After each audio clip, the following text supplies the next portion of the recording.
we think of happiness sometimes as it's going to be something that we find, something that we stumble across when good things happen in my life. If I make enough money, if I get a new car, we think of happiness as almost being this external thing that happens to us. But a lot of this research on happiness has shown that only about 8 to 10% of our overall level of happiness comes from the outside.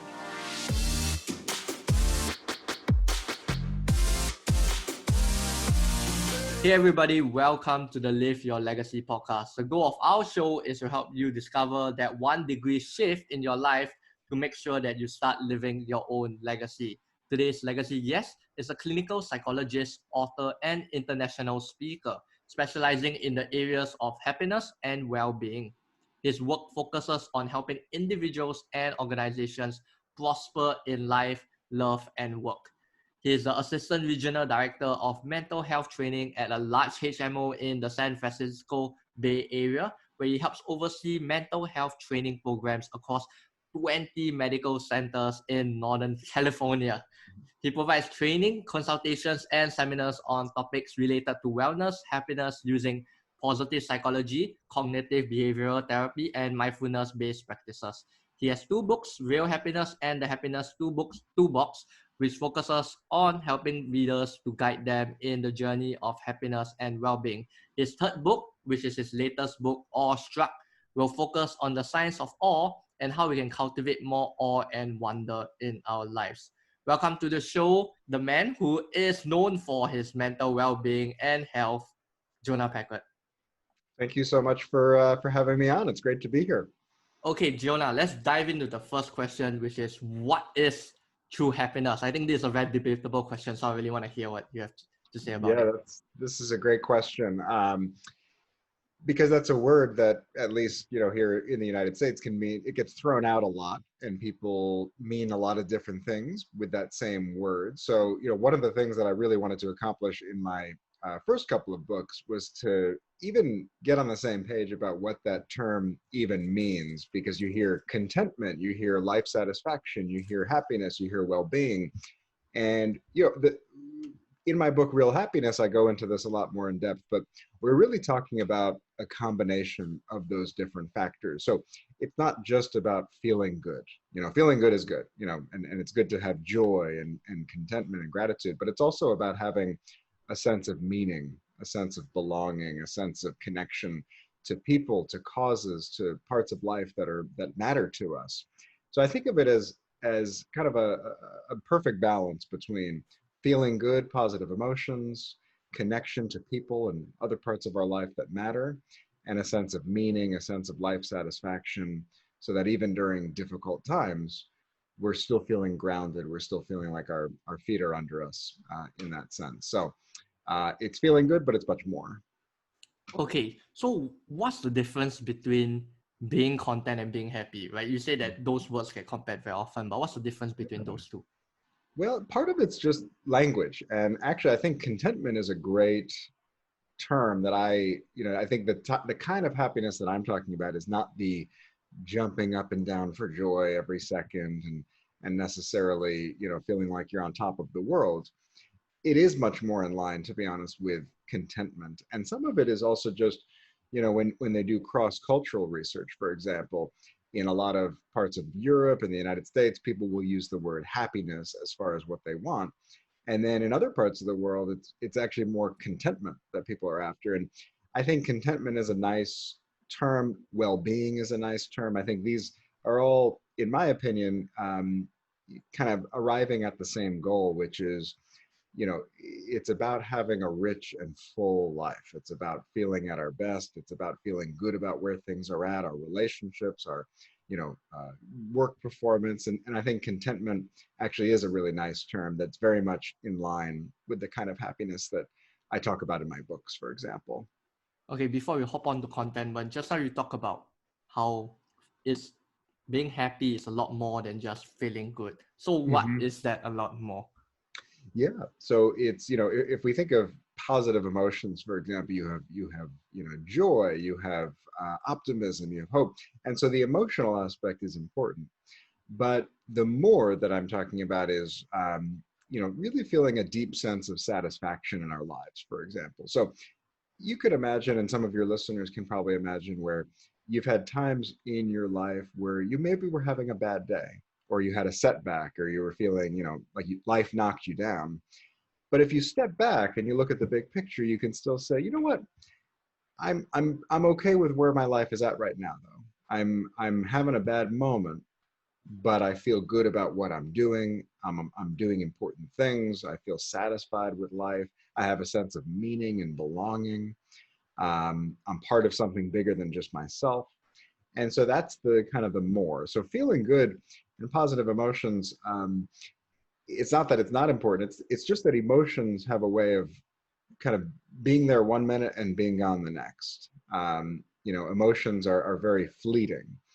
And we want to focus more on building healthy habits, and I'm sure we'll get into that, but things that are a little bit more stable, that foundation for happiness, more meaning, purpose, connection, belonging, feeling satisfied with life. That I think is actually a lot more important in the long run than just how do I feel in a given moment. That's almost like, I don't know if out in Singapore, people like ice cream as much as they do in the United States, but that's almost like it's like the cherry on top of the sundae, is feeling good. But the other stuff is more important. Definitely, definitely. And since we're going on to the other stuff, right? I understand Mm-hmm. that you have 7 principles, read through the 7 principles in your Real Happiness book. So Mm-hmm. to our viewers and our audience, can you explain to us what are these 7? Yeah, and I've actually, since that first book, I've added a couple more in those. So I think of happiness as being the result of building positive mental habits. So we think of happiness sometimes as it's going to be something that we find, something that we stumble across when good things happen in my life, right? If I meet the right person, if I find a new job, if I move to a new city, um, if I make enough money, if I get a new car, we think of happiness as almost being this external thing that happens to us. But a lot of this research on happiness has shown that only about 8 to 10% of our overall level of happiness comes from the outside. There's a big chunk of it that's genetic, so genes play a role, as they do with a lot of health conditions and personality traits and things like that. But about half of it comes from more mental habits, attitudes, behaviors, and skills.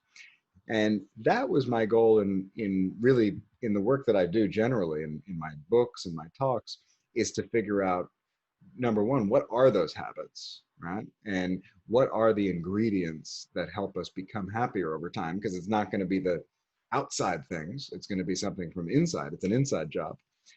And so initially in Real Happiness, I talked about those core 7 principles, but since then I've expanded it. So I'll just kind of briefly mention what some of those are for the audience.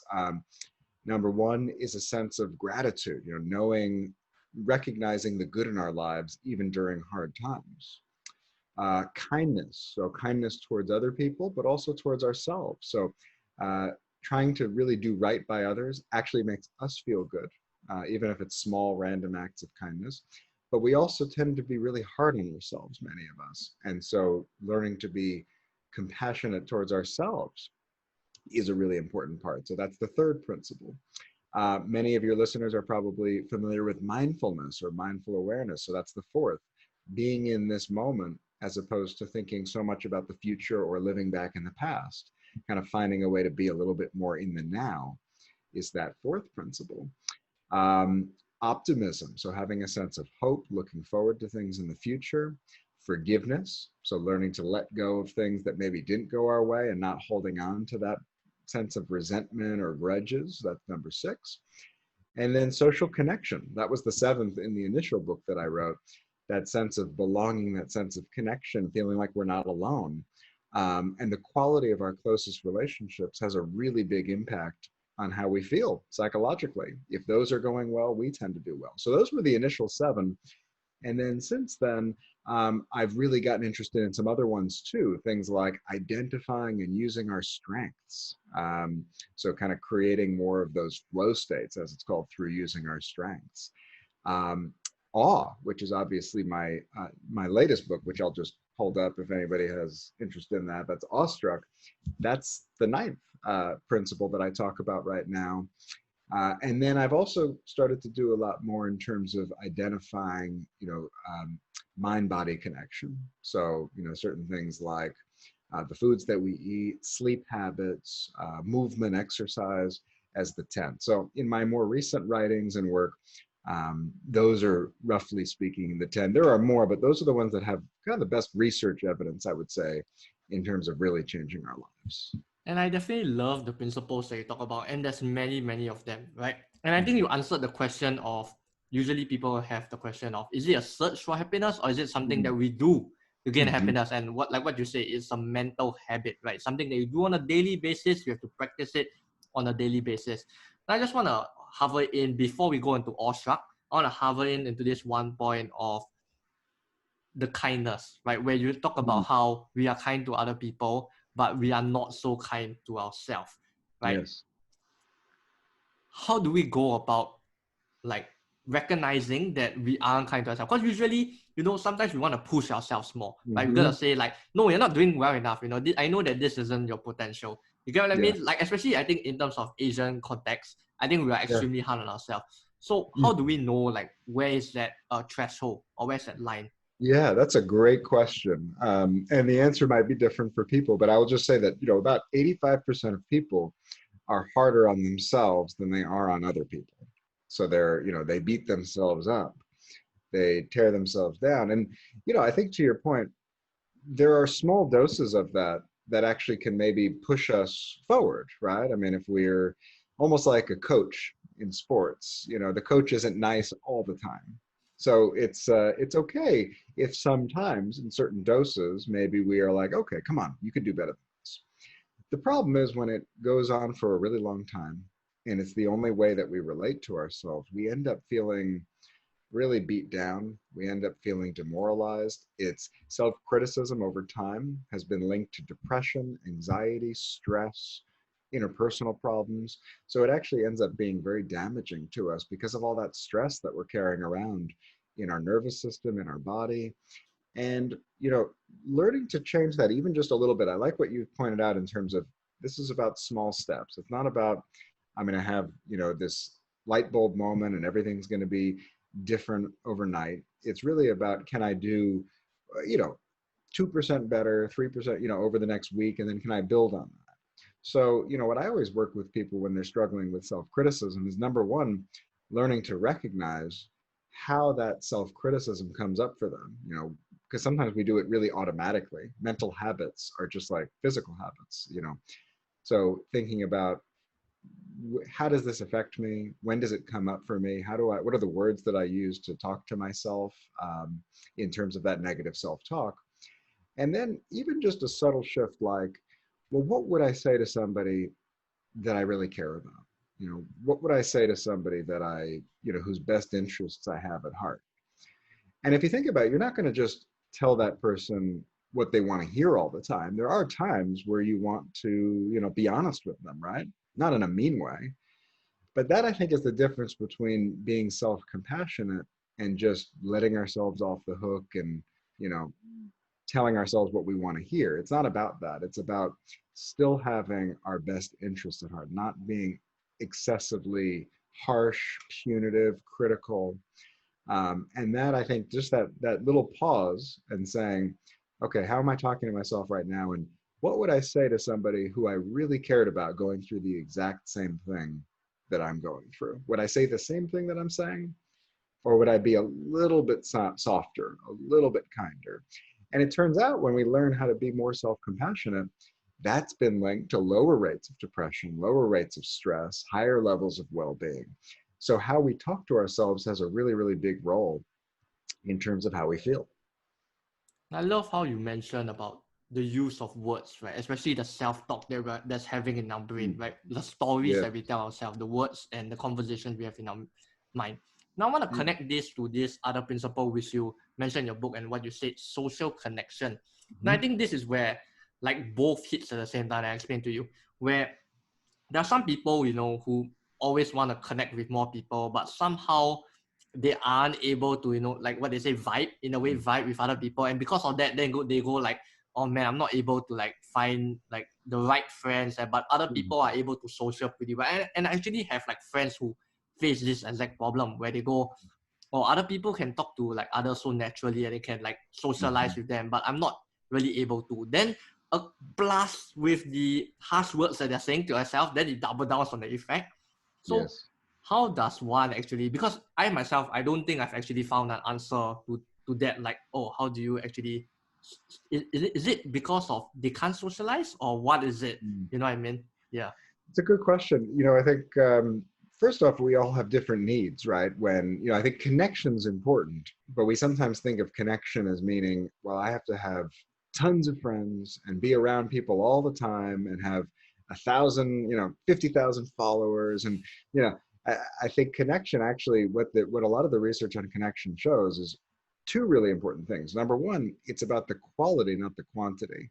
So sometimes people that are more introverted, especially, they only need a few close relationships to feel like they're getting their needs met, and maybe they prefer that in more one-on-one settings as opposed to in crowds, and that's okay. It's really about knowing, identifying what we need and finding ways to meet those needs.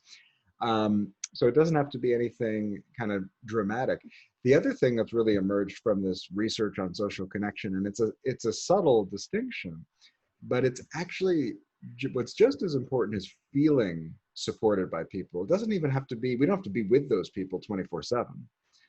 Like, think about people in your life maybe you haven't even seen in weeks or months, but that if you were going through a hard time, you could snap your fingers and they would be there for you, right? And that's really what is the most important thing, it turns out. So it's not about even the amount of time that we're spending with people so much as, do I feel close to this person? Do I feel connected to this person? Do I feel like I belong with this person? And that has been one of the big trends that's gone in the wrong direction in the world, is that rates of loneliness have never been higher. And this was even before COVID-19 and all that we're going through. People have never been more isolated socially. This is certainly true in research in the United States. I have to say I'm not familiar as much with some of the research maybe in Singapore on this, but certainly in the US, rates of loneliness have never been higher. And we're very, very social creatures. None of us would be here if we were not able, and if being connected to the group was not an important part of who we are. And yet we've never been lonelier despite all of the social media and technology. So that's a really important trend for listeners, I think, to be aware of, is we need this. And it doesn't have to be 24 hours a day. It's small doses can make a big difference. So going back just to what you had asked, I think we sometimes think we all have to be extroverts and we all have to be the life of the party. And for some of us, that's great. I'm actually, believe it or not, a little bit more introverted. So, social, big gatherings can take a lot out of me. I can enjoy them, but I need a little bit more time to recharge my batteries, for example. So it's going to look different for everybody. But if it is that self-talk that's getting in the way, that I think is an important place to put. What am I telling myself? What's the story that I'm telling myself that might be getting in the way of those close social connections? Do I not think that I have anything important to say? Do I not think that I have anything of value? Is there something wrong with me? And that's the sort of self-talk that a lot of people with depression and anxiety, for example, can really struggle with. So social connection, really important. But for many, many people out there, it's been, a challenge. Okay. And I think that's why this whole podcast exists, right? Which is to help people through, like what you say, the trends of loneliness. I think it's extremely worrying as well to know that everyone is like in a way isolated, even though social connection, like what you say, is a need for human beings like us. So people say that along in that line, right? People say that happiness can't be planned and it's pretty unpredictable, right? So how do we then become happy even in negative situations, or even when we're lonely, for example? Yeah, good question. Well, I would say there's a subtle detail in some of this happiness research that I think is interesting. Number one is if we go about life trying to be happy all the time, there are some studies that show actually that backfires on us. That if my goal is I want to go through every day just trying to feel good and seek happiness wherever I can find it, that can actually lead us to become unhappier, believe it or not. So it's a subtle difference. So what I really write about and talk about more is let's focus more on the journey as opposed to the destination. Let's focus more on the process as opposed to the outcome. And the process or the journey is about building these mental habits, being more in the moment, being more thankful for the things that we do have, having small moments of connection, being kind to other people and kind to ourselves, experiencing more of these moments of wonder. That if we focus on those skills, which is not about how do I feel in a moment, but more what sorts of habits and behaviors am I cultivating, am I building in myself, then happiness often comes as an outcome to those things. But we're not focusing all the time on, well, how am I feeling right now? And am I happy right now? And if I'm not feeling happy, well, what's the matter with me? Why aren't I feeling happier? Everything in my life is good.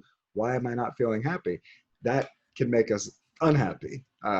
So the first point is just, I think focusing on the process and the journey rather than the outcome. And then if we find ourselves in an unhappy situation, I think it depends.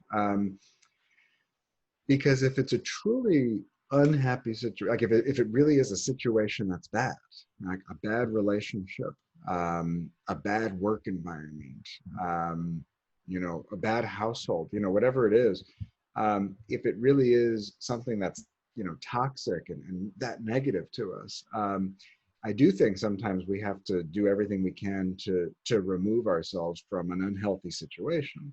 So it's not just about tricking ourselves into thinking, well, everything's fine and it's all about how I think. So I'll just, figure out how to feel better about this. So there are times, right, and especially in more extreme situations where all the skills and the habits in the world are only going to help you so much if your situation around you, people and so forth, are not good for you. But the other thing that we sometimes do is we take things that are not that bad and we convince ourselves that that's why we're unhappy.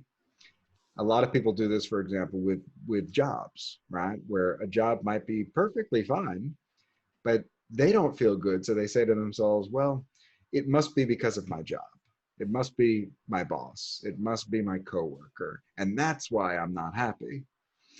And so for those situations, I think we want to really be careful and to think about, is it my perspective that's the problem, not the situation? And 2,000 years ago, I think people all around the world, they knew this, and now we're just kind of figuring this out. If you look at many types of Confucian thought or Greek philosophy, I mean, people were talking about a lot of the same thing. There was an ancient Greek philosopher named Epictetus, and he said, we are disturbed not by things, but by what we make of them. And that, I think, is part of that idea there. That's not always the case, of course, but is it really a bad thing, or is it something I'm telling myself? And then maybe it's more about, well, okay, I'm never going to have a perfect life. I'm never going to have all the things around me line up exactly perfectly. Can I still find a way to find peace, contentment, and joy in what I do have? And that's maybe where that would come in. Now, I really agree with that point. At the starting point, you said that there's been a research where people who keep on thinking that there is a need to be happy, especially because I am like a pretty optimistic person. So back then I always think like, oh, I gotta be happy every day, right? And then when you start thinking about you have to be happy, it becomes a result, right? It's not really a journey, it becomes a result. And then you start stressing yourself out over happiness. So I do really agree with that point that, forcing yourself to be happy every day isn't a good thing. It's more of enjoying that journey, like what you said. Yeah. And it all boils back down to that mental habits that you build. Am I right? It's all about the mental habits. And just to summarize on what you touched on, which is, toxic environments and whether you are perceiving an environment to be toxic, right? Two different things. So if you're already in a toxic environment, then it's time for you to really get out from there, right? And if you are perceiving it and maybe over exaggerating it a bit, then you gotta keep in tune about the stories that you're telling to yourself. All right. Mm-hmm. So now that we're talking about the mental habits back again, I want to dive in onto your latest book, which is Awestruck, right? And you say Oh it's yeah. one of the latest Mm-hmm. principles that you have added Mm-hmm. into happiness. So tell us more about how being in awe, because it's something like now I'm in awe because I didn't really hear about being in awe like as a principle for happiness. Mm-hmm. Yeah, it's a very new part of the field, and I've become really fascinated with it in the last couple of years, and that's what inspired me to do this research and to write this book, focusing on how do these moments of wonder, how do these moments of awe affect our lives. So first, I think it's important just to kind of get on the same page about what do we even mean when we say awe, because kind of like happiness, it can mean different things to different people. And there's a lot of definitions, and I go much more in depth in the book, but I always think of it as the sense of wonder or transcendence that we get when we are in the presence of something bigger than ourselves. And this could be a beautiful mountain, sunset. We can get it in nature, but we can also get it from people, for example, right? Of inspiring people that uplift us, that make us see the potential of people, incredibly talented people. So musicians and athletes can give us a sense of awe. Learning things about the world or the universe that just blow our mind can give us a sense of awe. So we encounter something that's bigger than ourselves that we can't fully comprehend, and that is often sort of what gives us that sense of awe and that sense of wonder. Now, those moments, it turns out, are really important. So it's a little harder to kind of grasp for some people right off the bat. But once they kind of understand what you're talking about, they're like, oh, yeah, I can remember that feeling. Like I get that feeling here or there.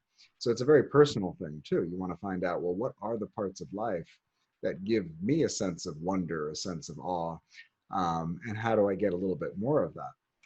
Because it turns out, instead of just being this very brief, here one moment and gone the next experience, awe has a ton of benefits that we're just starting to understand. It makes us happier.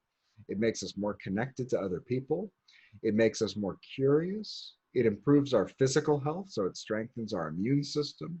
It changes our brain in a really interesting way. And on we go. There's, in my book, I go into about 20 different benefits of what do these moments of awe do for us? How do they affect us inside and out? How do they change our mind and our body and our soul? And then how do we get more of that? So in the second half of Awestruck, of my new book, I go into about 60 different habits, brief meditations, small steps that we can take that can make us, experience more awe. And that's going to look really different for you than it looks for me. And everybody's going to be different in that. So that's also part of the reason I wanted to give kind of a full menu of options, because, what gives me a sense of awe might make you feel like, no big deal. And vice versa. So it's a very personal journey to discovering that. But if we do that, the rewards are really, really great. And that's what inspired me to dive into awe as a subject matter and to write Awestruck. It's just a very often misunderstood but universal emotion that everybody around the world feels, and that we all need a little bit more of. Okay, lovely. I love how it's very fascinating. Actually, I'm in awe also with this whole thing about awestruck, because it didn't really occur to, I don't think, to our viewers as well, that hey, being in wonder of something can actually Mm-hmm. help us feel happiness, because I think I'll look at it as more of inspiration rather than happiness. So I guess Mm-hmm. that's why we gotta dive in more into the book, right? And find out more about how awestruck can really help us in our life. So one of my last few questions is that Mm-hmm. some people tend to have quite a lot of like self-doubt, and not just self-doubt, but maybe they have automatic negative thoughts. It's not really just self-doubt, it's automatic negative thoughts. So even though like maybe we practice gratitude and things like that, but then we still think about the negatives. You get what I mean? Like they you get them to practice about gratitude, and then they go like, okay, I practice gratitude. Now I'm gonna talk about what's bad about my day. You get what I mean? And Yeah. then that whole, like they call it ends, right? The whole automatic Yeah. negative thoughts keep coming in. How do we actually overcome this? ends in our head? Yeah, well, first we want to recognize that we all struggle with that. Our brain has this negativity bias, and bad things have a bigger effect on us than good things. So that doesn't make us strange or weird. This is just part of who we are.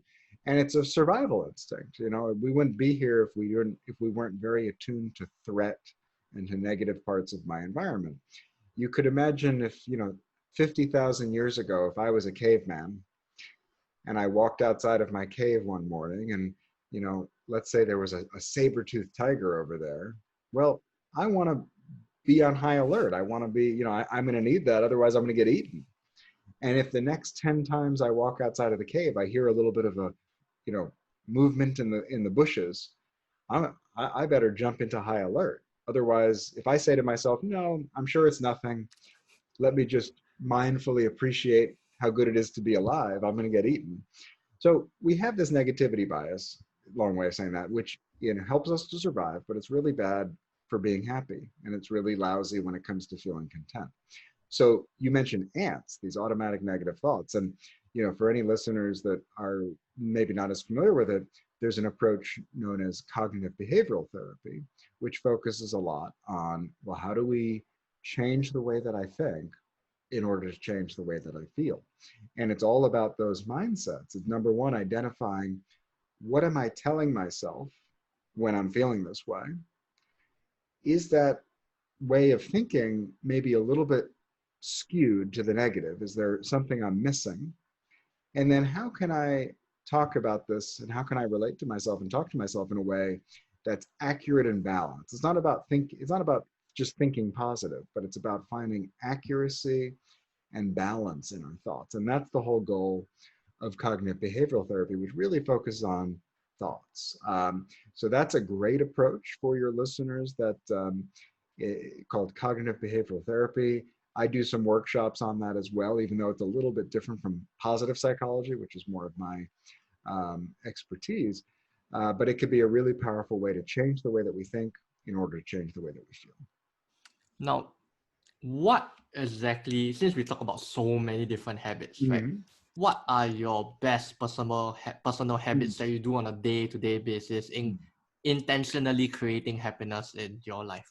Yeah, this is and that's going to be different for everybody. But for me personally, the ones that I have probably come back to time and time again the most over the years is number one, gratitude, because I think it's so easy to focus on the negative parts of life, the negative parts of the day, that I have learned for myself that it's so important to have to see the whole picture and to not just focus on what's wrong, but to focus on what's right.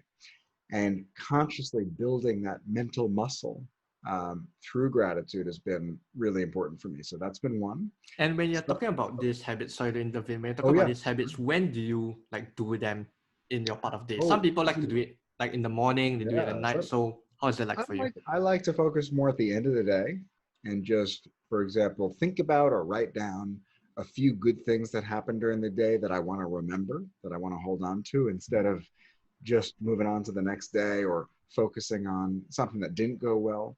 Really focusing in on the thing that went well, and that my brain just wants to turn the page on. So I like to do it at the end of the day, but a lot of people like to do it at the beginning of the day and get the day off to a good start. So whether it's mindfulness, some people like to practice that first thing in the day or right before bed.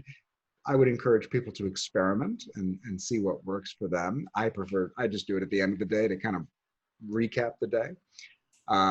Self-compassion, which I mentioned earlier, has been really important for me because, like so many people, being hard on myself can happen. So I should always be working better and getting more done and being more productive. And, why am I feeling this way? And so really learning to slow that down and treat myself as I would treat others has been a really important thing. And then more recently, the last couple of years, awe, and just finding small ways to find a sense of wonder and awe in life has been a really important part of my personal journey as well. And it doesn't have to even be on a big scale, just walking outside and noticing the leaves changing or noticing the sunset. So we can find awe even in small places, and that's been a big part of my my my process these last couple of years as well.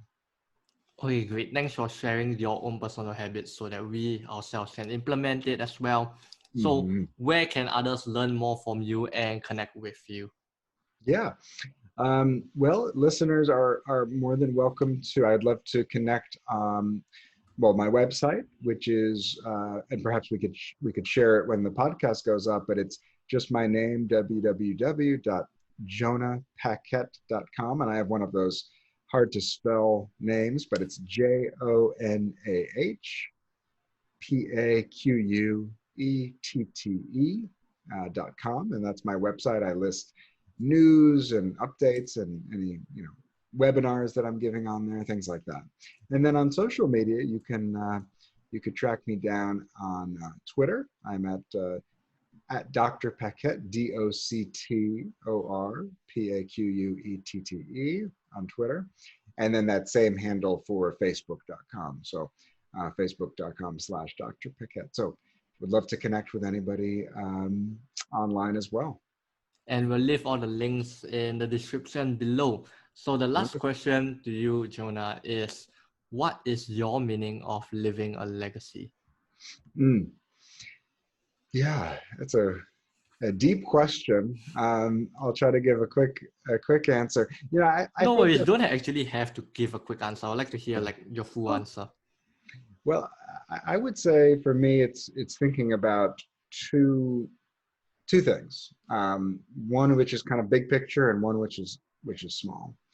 And when it comes to my work and the ideas that I promote in my writing and my talks, I think there is so much suffering in the world, people that struggle with pain and anxiety and depression and stress. And, life can be very, very difficult for so many people. And, in ways that are really visible or invisible. So, I think when it comes to my work, if some of my writing or talks or interviews or anything can help people just find a little bit more contentment, a little bit more happiness, a little bit more satisfaction in their lives, that's all that I can ask for. When I get emails from people, for example, from other parts of the world that will just randomly write to me and say, "Hey, your book was given to me, or I happen to read your book, and I wasn't, expecting this, but it really changed my life or made me, see things in a new way." That to me is the best thing, because I know that even on an individual level, it has, helped a person and changed their life. So that I think is, as good of a legacy as I can get from the ideas and sort of the work that I do. I would also say I might not get the quote right, but I always think about there's a wonderful quote by Maya Angelou, and she said something like, people will forget the things that you said, people will forget the things that you did, but people will never forget how you made them feel. And certainly when it comes to, my team that I lead, or, people that I come in contact with, even if it's briefly in terms of, at work or in seminars or conferences and things like that, I think it's so important in this difficult world to just treat people well, and to treat people decently, and to try to do right by people. And so if nothing else, I would also like to be remembered as somebody who tried to do that. So treat people well and change their lives even in small ways. To me, that's as good of a legacy as I could hope for. And I really love the answer of how you intentionally know that every action of yours is making someone else feel a certain way. So thanks for being on the podcast, Jonah. Yeah, If you this was guys great. enjoyed this podcast, do make sure to like, subscribe, and leave a review on what your biggest takeaways are. And if you want to know more about real happiness, you want to know more about Awestruck, his latest book, head over to jonahpaquette.com. And till the next episode, guys, start living your legacy, my friends. Thank you.